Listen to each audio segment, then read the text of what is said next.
Welcome to the Deep Dive, the show where we cut through the academic jargon and get right to the essential insights. Okay, imagine this. You're a biochemist trying to synthesize a new drug. You need just the right amount of each ingredient. hmm Or maybe you're an environmental chemist and you have to precisely quantify the pollutants coming from some industrial process. Right, critical measurements. In all these cases, the ability to measure and predict chemical quantities is absolutely fundamental. Couldn't agree more. So today, we're embarking on a deep dive into stoichiometry. Now, that sounds a bit intimidating, but at its heart, it's really all about the quantitative relationships in chemistry. Exactly. The name itself gives it away, doesn't it? From the Greek stoichion, element or part, and metron, measure, measuring the parts. Measuring the parts, I like that. It's truly the bedrock for understanding how chemicals react. We're pulling our insights today from the chapter Stoichiometry of Formulas and Equations in Silberberg and Amatase's Chemistry, the molecular nature of matter and change. Solid text. Yeah, and our goal is basically to give you a clear, engaging shortcut to understanding this vital area. We want to turn these dense concepts into, practical knowledge. Think of it as learning the chemist's secret language for counting the invisible. And it's precisely that quantitative language that lifts chemistry from just observing things happen to actually being a predictive science. I mean, without stoichiometry, sure, we could describe what reactions happen, but we couldn't engineer how much product we'd expect or figure out how much raw material we'd actually need. It empowers us to, well, truly control chemical processes. That's a really powerful way to put it. Control. Okay, so what's on our roadmap for this deep dive? Well, we'll start with the chemist's essential counting unit. Right. Then look at how we figure out a compound's sort of secret formula. The detective work. Exactly. Then the art of balancing chemical equations, those recipes. And finally, pull it all together to predict and measure the outcomes of actual chemical reactions. Sounds like a plan. Let's jump right in. So our journey into chemical quantities, it really begins with a big challenge. How on earth do you count something as impossibly tiny and numerous as atoms and molecules? Yeah, it's mind-boggling, like trying to count grains of sand on, well, every beach on Earth and then some. Right. It's an astronomical problem, quite literally. Yeah. But chemists came up with a really elegant solution. The mole, spelled M-O-L-E, abbreviated M-O-L. The mole. Not the furry kind. Definitely not the furry kind. It's the SI unit for the amount of substance. And it acts as this crucial bridge between the microscopic world of atoms that we can't see and the macroscopic world we can actually measure and work with in the lab. Okay, so it's like a counting number, like a dozen. Sort of, yeah. Think of it like a chemist's dozen, but instead of just 12, it represents an incredibly large but very specific fixed number of particles. And that incredibly large fixed number that has a name, right? Avogadro's number. Exactly. 1 mole is defined, technically, as the amount of substance containing the same number of entities, atoms, molecules, ions, whatever, as there are atoms in exactly 12 grams of carbon-12. Okay, quite specific. Very specific. Yeah. And that number, Avogadro's number, is 6.22 times 10 to the 23rd entities per mole. Wow. 10 to the 23rd. That's hard to grasp. It really is. To give you a sense of scale, imagine a mole of periods, like the dots at the end of sentences in a book. If you line them up side by side, that line would stretch out to the radius of our entire galaxy. Get out. Really? Really. But here's the flip side. Yeah. You can swallow a mole of water molecules that's only about 18 milliliters in a single gulp. Huh. So that just highlights how incredibly tiny atoms and molecules actually are. Precisely. It's all about scale. That analogy really helps make the scale feel a bit more tangible, even with that huge number. So this mole concept, it basically lets chemists count by weighing stuff, which sounds super practical. That's the core insight. And here's the revolutionary part. The numerical value of an element's atomic mass, measured in those tiny atomic mass units, a mu. It's exactly the same as the mass in grams of 1 mole of that element. Yeah, okay, so that's the bridge. That's the bridge. So if one single sulfur atom has a mass of, say, 32.06 AMU, then 1 mole of sulfur atom, 6.022 times 3223 of them, weighs exactly 32.06 grams. Got it. And that direct conversion is what lets us connect the atomic world to what we can measure on a laboratory balance. Okay, this leads us straight into molar mass then. How do we figure that out for different things, like elements or compounds? Right. Molar mass is simply the mass of 1 mole of a substance's entities, atoms, molecules, formula units, whatever. And it's expressed in grams per mole, garble. Grams per mole. For a single element like neon, you just look up its atomic mass in the periodic table. That value in grams is its molar mass. So neon is 20.18 kevorm. Simple enough. What about molecules, like oxygen? Good question. Oxygen normally exists as O2 molecules. So you take the atomic mass of one oxygen atom, about 16.00 mu, or gmol, Right. and multiply by 2. So the molar mass of O2 is 32.0000. Same idea for, say, sulfur, which can exist as S8 molecules. Okay, so just multiply by the number of atoms in the molecule. And for compounds, like water, H2O. For compounds, you just add up the molar masses of all the individual atoms shown in its chemical formula. So for H2O, you'd take 2 times the molar mass of hydrogen plus 1 times the molar mass of oxygen. Right. So CO2 would be 1 carbon plus 2 oxygens? Exactly. You sum the parts based on the formula. For something like glucose, C6H12O6, you'd add up 6 carbons, 12 hydrogens, and 6 oxygens. Okay, that makes sense. So if I know the molar mass, I can convert between mass in grams and amount in moles, or even between moles and the actual number of individual atoms or molecules using Avogadro's number. You got it. It's like the universal translator in chemistry. Huh. Think of it as your main roadmap for conversions. All paths usually lead through the mole. If you have a mass, say in grams, you divide by the molar mass to get moles, mass to moles. Okay. If you have moles and you want to know how many individual particles, atoms, molecules you have, you multiply by Avogadro's number. Yeah. Moles to number of entities. Got it. And naturally, you can go the other way too. Yeah. Moles back to mass by multiplying by molar mass, or number of entities back to moles by dividing by Avogadro's number. So it's a two-way street. Mass to moles, moles to number of particles, and back again. Exactly. That's how we navigate between what we measure on a balance, the macroscopic, and the actual number of atoms reacting, the microscopic. This quantitative power also lets us figure out the mass percent of an element within a compound. Why? Why is knowing that percentage useful? Oh, mass percent is hugely important for practical applications. Think about fertilizers. Okay. Knowing the mass percent of nitrogen in, say, ammonium nitrate tells a farmer or an agricultural engineer how much actual nitrogen nutrient is available to plants from a given bag of fertilizer. Ah, I see. So it's about the active ingredient. Precisely. Or think about fuel. Knowing the mass percent of carbon tells you about its energy content. You calculate it pretty simply. Take the total molar mass of the element you're interested in. Within 1 mole of the compound, divide that by the total molar mass of the whole compound, and then multiply by 100. Okay. So mass of element in 1 mole. Mass of 1 mole of compound times 100. You've got it. It gives you that precise elemental composition, which is vital for things like quality control, industrial planning, making sure you're getting what you pay for. Now, what if we flip the problem around? Instead of knowing the formula and calculating composition, what if we have a new unknown compound? And all we know are the masses of the elements that make it up. How do we figure out its formula? That sounds like chemical detective work. It absolutely is, and this brings up a really essential distinction. In chemistry, we talk about 3 main types of formulas. 3 types. First, there's the empirical formula. This is the simplest whole number ratio of atoms in a compound. For example, for hydrogen peroxide, the empirical formula is just HO. 1 H for every 1 O. Simplest ratio. Got it. Then there's the molecular formula. This represents the actual number of atoms in one molecule of the compound. So for hydrogen peroxide, the molecular formula is H2O2, 2 H's and 2 O's. Ah, so it's the actual count. Right. And notice it's always a whole number multiple of the empirical formula. H2O2 is HO times 2. Okay. And the third type? The third is the structural formula. This one actually shows how the atoms are arranged and connected to each other. For hydrogen peroxide, it would show HOH. So it shows the bonds. Exactly. It shows the connectivity. Okay, so back to the detective work. How do we find that empirical formula, the simplest ratio, from just the mass data? It's a systematic process. Right. Step 1.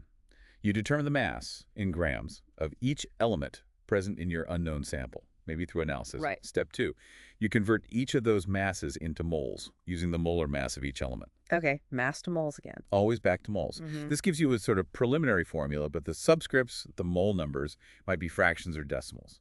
Like C subscript 1, H subscript 2.33, something like that. Exactly. So, step 3 is to get those to whole numbers. You divide all the mole values you just calculated by the smallest mole value among them. Divide everything by the smallest number. Okay. Yeah. Often, that gives you whole numbers directly.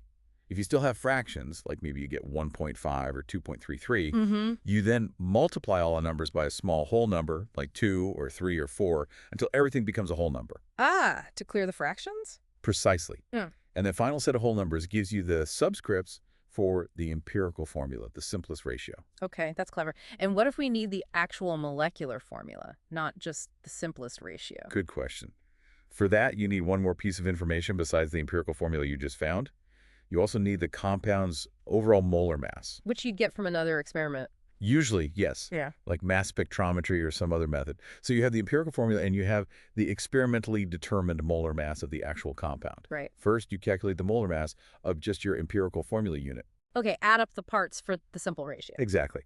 Then you divide the compound's actual molar mass from the experiment by the molar mass of your empirical formula. The result should be a small whole number, or very close to 1. Like 1, 2, 3. Right. That whole number tells you how many empirical formula units make up the actual molecule. So you multiply the subscripts in the empirical formula by that whole number. You got it. If the empirical formula was CH2O, and the division gave you, say, 3, then the molecular formula is C3H6O3. That's a neat way to bridge that gap between the basic ratio and the full molecule.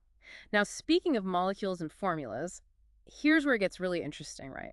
Sometimes different compounds can actually share the same empirical formula, but be totally different things. Absolutely, that happens quite a bit.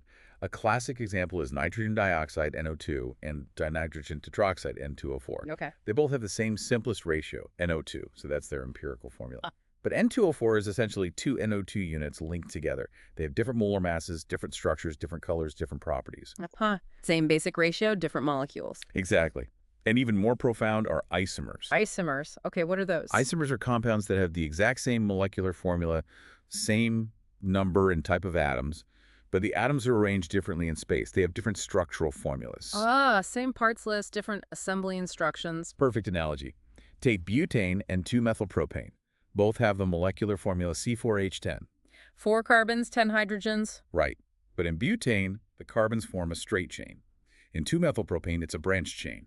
They have the same formula, C4H10, but different structures and therefore different properties, like boiling points. Wow. Or another famous pair. Ethanol, the alcohol in drinks, and dimethyl ether, which is a gas used sometimes as an anesthetic. Both are C2H6O. Same atoms, C2H6O1, but totally different substances. Totally different properties based purely on how those atoms are connected. It's kind of astounding that the precise arrangement, dictated by the molecular and especially the structural formula, is so incredibly critical. You mentioned antibiotics earlier.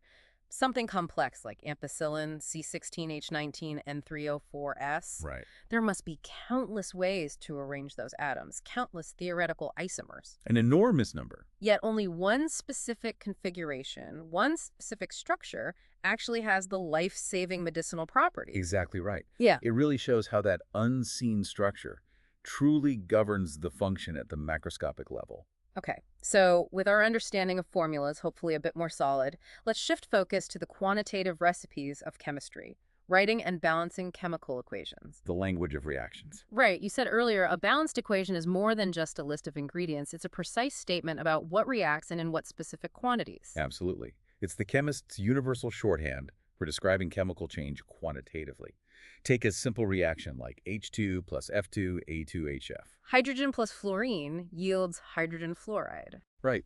That balanced equation doesn't just tell us what reacts and forms. It tells us how much.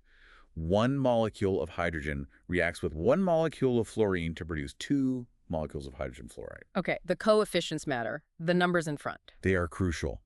And this relationship at the molecular level translates directly to the molar level. That same equation tells us 1 mole of H2 reacts with 1 mole of F2 to yield 2 moles of HF. So the coefficients represent molecule ratios and mole ratios. Precisely. And that molar ratio is the absolute key to doing all the stoichiometric calculations we'll talk about next. Okay, but first, how do we make sure these chemical recipes, these equations are perfectly balanced? What's the systematic way to do it? There's a pretty standard procedure. Usually works well. First, you translate the description of the reaction into a skeleton equation. Just reactants on the left, products on the right, arrow in between. Leave blanks for coefficients for now. Okay, step 1, skeleton equation. Step 2, balance the atoms. You need the same number of each type of atom on both sides of the arrow. Conservation of mass. Right, atoms aren't created or destroyed. Exactly. A good strategy here is often to start by balancing atoms in the most complex-looking substance first, and maybe leave elements that appear by themselves, like O2 or just plain Phe, until the very end. They're usually easier to balance last. Okay, balance atoms, start complex, and simple. Got it. Step 3. Adjust the coefficients, those numbers in front of the formulas, until the atoms are balanced.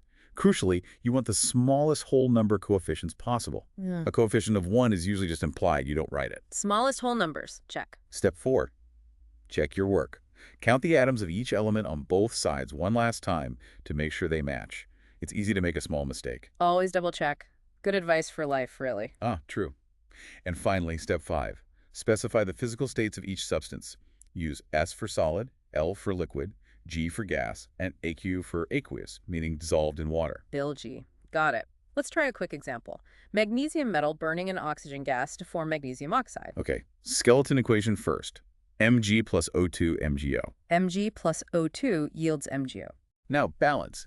Look at oxygen. We have 2 O atoms on the left in Yeah. O2, but only 1 O atom on the right in MgO. Right, need more oxygen on the right. So let's try putting a coefficient of 2 in front of MgO, Me plus O2 MgO. Okay, now we have 2 oxygens on both sides. Good. But wait, now look at magnesium. We have 1 Mg on the left, but 2 Mgs on the right because of the 2 MgO. Ah, right. So now magnesium is unbalanced. So we need to put a 2 in front of the Mg on the left. 2 Mg plus O2 MgO. Okay, 2 mg left, 2 mg right, 2O left, 2O right. Looks balanced. And the coefficients, 2, 1, 2, are the smallest whole numbers.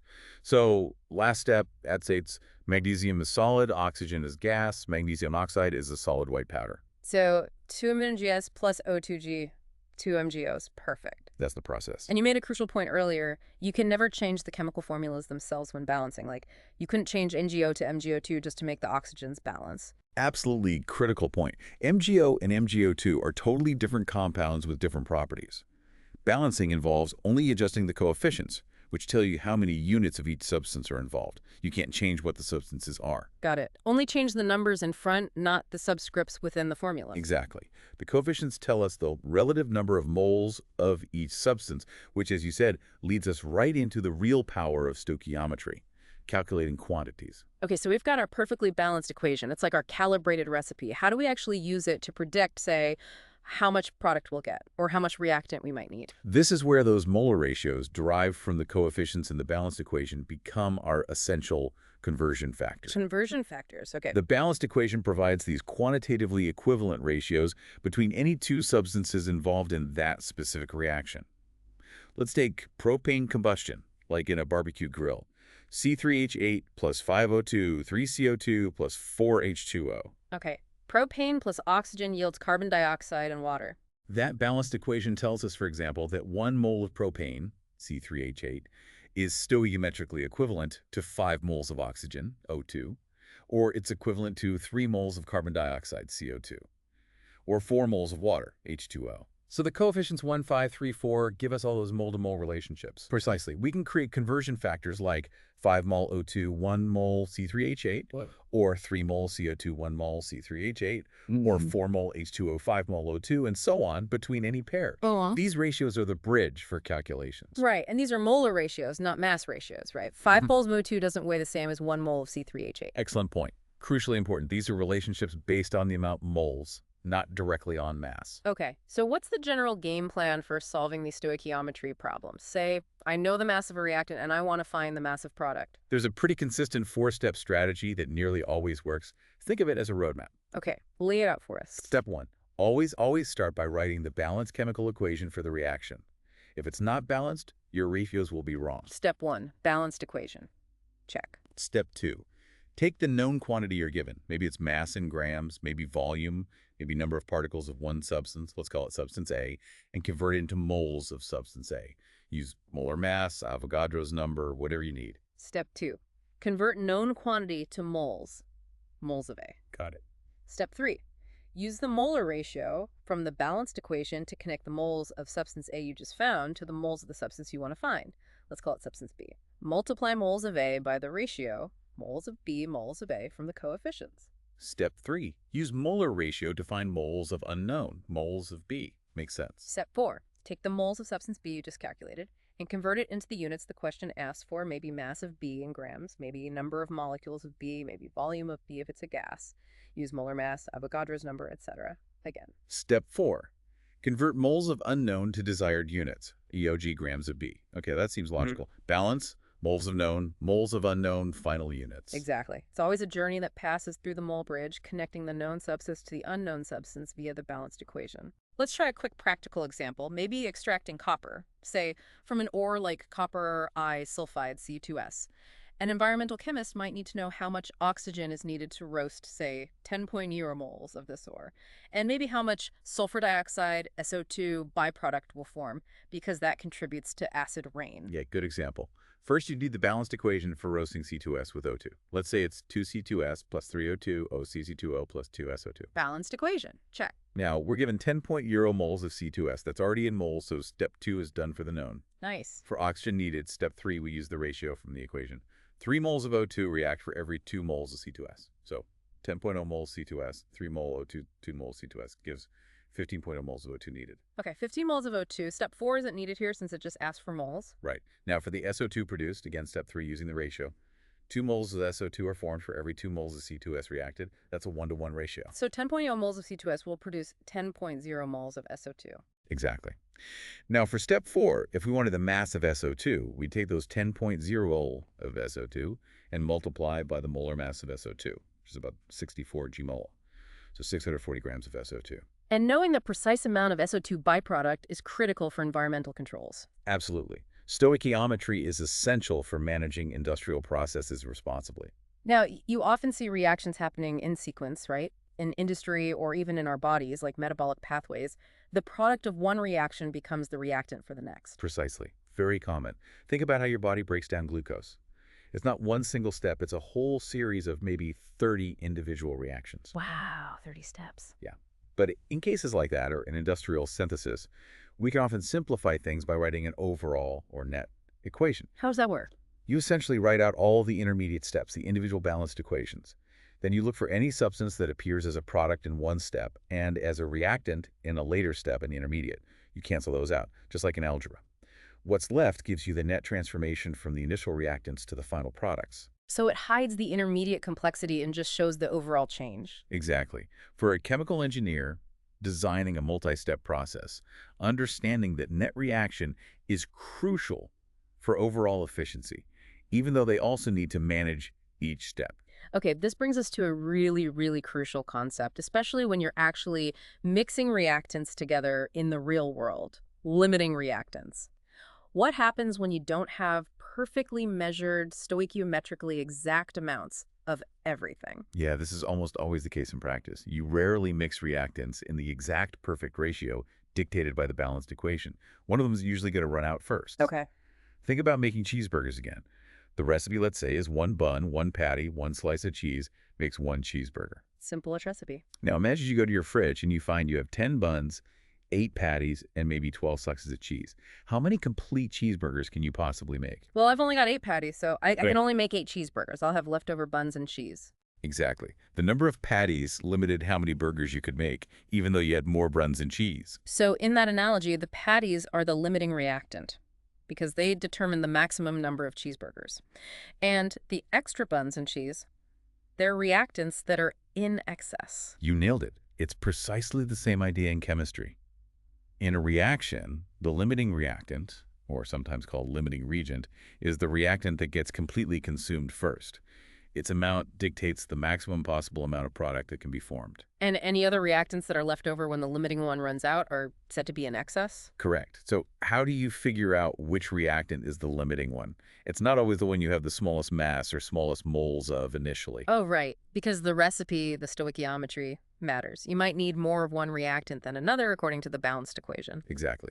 So the standard way to identify the limiting reactant is to take the starting amount of each reactant you have, usually converted to moles first, and then calculate how much product each one could theoretically produce if it were completely used up, based on the molar ratios from the balanced equation. Okay, so calculate the potential product yield from reactant A, then calculate the potential product yield from reactant B, and so on for all reactants. Right. Whichever reactant calculates the smallest amount of product is your limiting reactant. Yeah. That smallest calculated amount is the maximum amount of product you can actually make. That's your theoretical yield. Ah, the one that produces the least product limits the whole process. That makes sense. It's a vital calculation for any chemist or engineer trying to optimize a reaction, right? You want to make sure your expensive reactant isn't the one left over in excess, if possible. Absolutely. It's all about efficiency and cost effectiveness and minimizing waste. Okay, this brings us to our final big concept for today, and it really connects all this calculation back to reality. Reaction yields. Because, let's be honest, in the real world, in the lab or a factory, you rarely get 100% of the product that your balanced equation predicts, do you? Unfortunately, no. That calculated maximum amount of product, the one based on the limiting reactant, assuming everything goes perfectly, that's called the theoretical yield. It's what the stoichiometry says you should get in an ideal world. The ideal world number. Okay. But the actual yield is the amount of product you actually weigh out after doing the reaction and collecting and purifying your product. What you really get in the flask or the vat. Exactly. Yeah. And the actual yield is almost always less than the theoretical yield. Why? What goes wrong in the real world? Oh, several things can happen. You might have side reactions occurring simultaneously, where your reactants form other unwanted products. Okay, competing reactions. Or the reaction might simply be incomplete. Many reactions reach an equilibrium where reactants and products coexist, and they'll go 100% to the product side. Right, they stop before the limiting reactant is fully used up. Exactly. And then there are just plain old physical losses. Maybe some product sticks to the glassware, maybe some evaporates or escapes as a gas, maybe some is lost during the separation or purification steps. Yeah. Stuff happens. Yeah, practical lab realities. So because the actual yield is usually less than the theoretical yield, chemists use percent yield to describe the efficiency of a reaction. Percent yield, how's that calculated? It's simply the actual yield, what you actually got, divided by the theoretical yield, what you calculated you should get, multiplied by 100%. Actual theoretical 100. And it's always less than or equal to 100%. Ideally, yes. In practice, if you get over to 100%, it usually means your actual product isn't pure. Maybe it still contains solvent or unreacted starting materials. But yeah, percent yield is a crucial metric for chemists to evaluate how well a reaction worked and how efficient their process is. Industries strive for high percent yields to maximize product and minimize waste. And this idea of yield becomes even more critical when you're doing those multi-step syntheses we talked about earlier. Oh, absolutely. The overall yield of a multi-step sequence is the product of the yields of each individual step. Product, meaning you multiply them. Yes, you multiply the fractional yields. So imagine a 6-step synthesis. Even if each step has a pretty good yield, say 90% or 0.9 as a fraction. Which sounds decent for each step. Right, but the overall yield would be 0.9 times 0.9 times 0.96 times. That comes out to only about 0.53 or 53% overall yield. Wow, so even good yields on individual steps can lead to a much lower overall yield for a long process. Exactly. For complex pharmaceutical syntheses, making drugs often involves many steps, and the overall yields can sometimes be surprisingly low, maybe even just a few percent, because of this cumulative effect. That's why improving the yield of each step is so important. Which leads us into something you mentioned earlier, green chemistry. How does that tie into yields and reaction efficiency? Green chemistry is all about designing chemical products and processes that reduce or eliminate the use and generation of hazardous substances. It's about sustainability and efficiency. Makes sense. And one key metric used in green chemistry, besides percent yield, is called atom economy. Atom economy, what's that measuring? Atom economy looks at how efficiently the atoms from your starting materials, your reactants, are incorporated into the desired final product. It essentially asks what percentage of the total mass of the reactants ends up in the product you actually want versus ending up in waste byproducts. Ah, so it's about minimizing wasted atoms. Exactly. You calculate it as the total molar mass of the desired product formed based on stoichiometry, divided by the sum of the molar masses of all the reactants used in the stoichiometric equation, times 100. Okay, so a reaction that produces only the desired product with no byproducts would have 100% atom economy. Theoretically, yes. Some reactions, like simple addition reactions, approach that. But many others, especially ones involving eliminations or substitutions, generate significant byproducts, lowering the atom economy. So a process could have a high percent yield, meaning you efficiently converted the limiting reactant, but still have a low atom economy if it produces a lot of waste atoms and byproducts. Precisely. Green chemistry aims for both high yield and high atom economy. It pushes chemists to design smarter reactions that use starting materials more efficiently and generate less waste.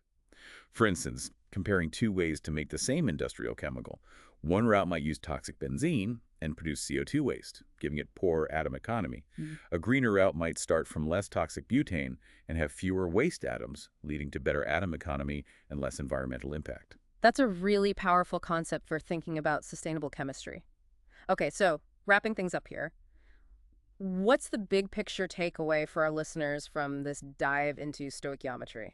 Well, we've certainly covered a lot of ground today, haven't we? We have. From that fundamental idea of the mole, the chemist's way to count the invisible, Right, Avogadro's number. to figuring out the formulas of compounds, doing that chemical detective work, Empirical versus molecular. then mastering the art of balancing chemical equations, those quantitative recipes, Balancing the atoms. and finally, understanding the real-world factors, like limiting reactants and reaction yields, and even touching on atom economy. So you, our listeners, now really hold the keys to understanding the quantitative side of chemistry. This knowledge, it empowers you to not just, watch reactions happen, but to actually predict their outcomes and maybe even optimize them. Whether you're working in a lab or designing industrial process, or honestly, even just trying to make better sense of the chemical world that's all around us. Yeah, and hopefully this deep dive serves as a really valuable shortcut, especially for any college students listening, trying to get a handle on these core concepts without maybe having diagrams right in front of them. It really allows us to speak the language of chemical amounts, to, as I said earlier, truly engineer the molecular world rather than just passively describing it. So here's a final thought for you to carry forward from today's deep dive. What unseen chemical transformations are happening around you right this moment? Maybe in your own body as you digest food, or in the environment outside, or even in the materials your phone is made of. And how could understanding their precise stoichiometry, their quantitative relationships, actually empower you to make more informed choices or ask better questions? It's everywhere once you start looking. Keep exploring, keep questioning. Absolutely. From all of us here at the Deep Dive, thank you so much for joining us for this insightful exploration into the world of stoichiometry.